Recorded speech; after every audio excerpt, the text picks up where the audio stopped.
In 2017, after 7 years of planning, fundraising, and hard work, the Idea Garden became an accessible garden with handicap parking, wide sidewalks to accommodate strollers and wheelchairs.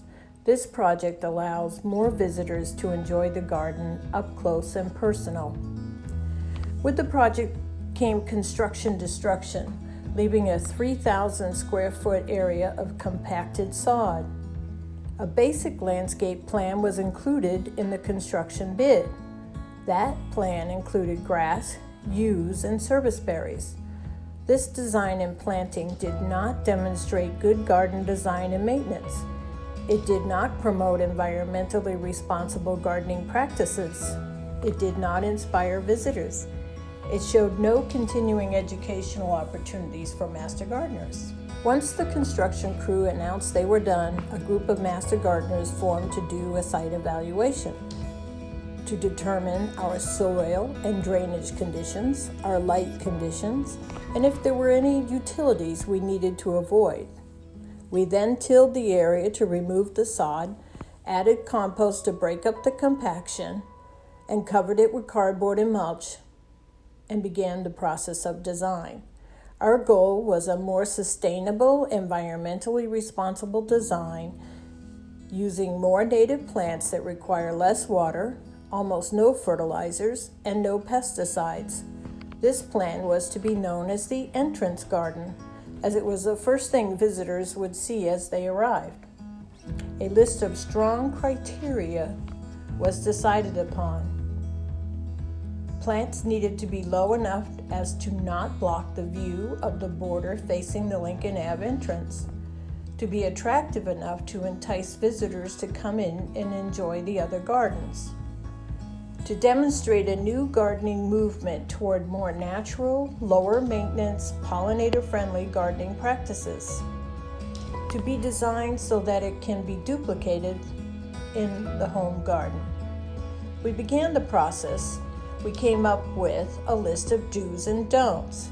Do be attractive, be welcoming, be sustainable, be pollinator friendly, be low maintenance, have seasonal interest, be an alternative to traditional lawns, be easy for the homeowner to copy in their home garden.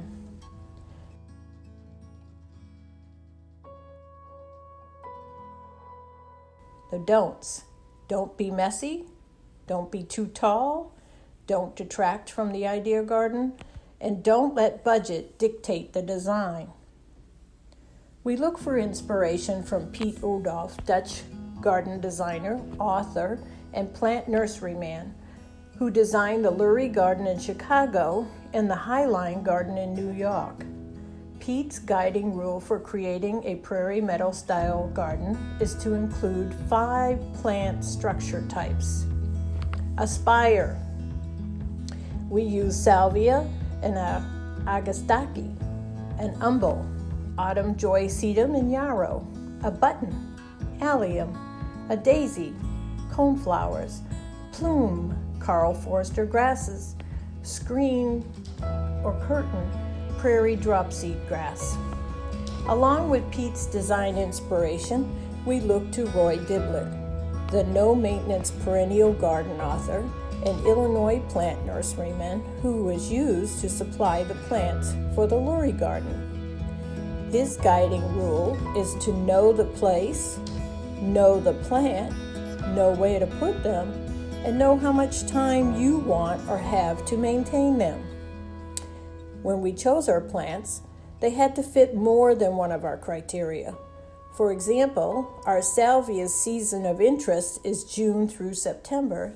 It is attractive, it is low maintenance, it is pollinator friendly, and it is readily available for the homeowner. We had to make a couple of substitutions when we were purchasing plants because they were not available in our local garden centers. We realized that we would need to implement our design in phases as budget allowed. Phase 1, fall of 2018, remove the grass and cover with cardboard and mulch to prepare the ground for spring planting. Spring of 2019, call Julie to mark any utilities.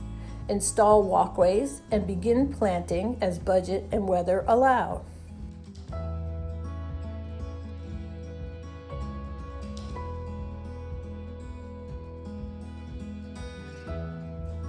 Phase 3, fall of 2019, sow no-mow grass and plant bulbs for spring interest.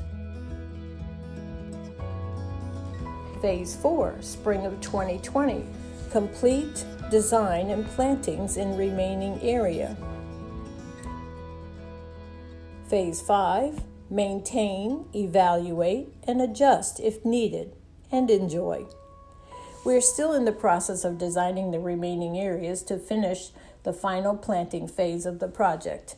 In the fall of 2019, we planted 2,000 bulbs, including crocus, tulips, narcissus, cilia, galanthus, muscari, camassia, and hyacinths.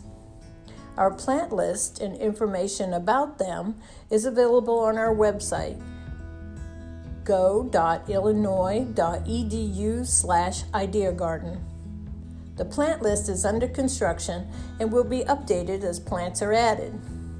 Once this new entrance garden was conceived, it fell under the rules of all our garden sections. It will have a crew of volunteers led by a coordinator to maintain, evaluate, and update it as needed to keep it an attractive, well-maintained, welcoming area. Enjoy the beauty and tranquility, and don't forget to gather a few ideas to help you master your own garden. Please come back often.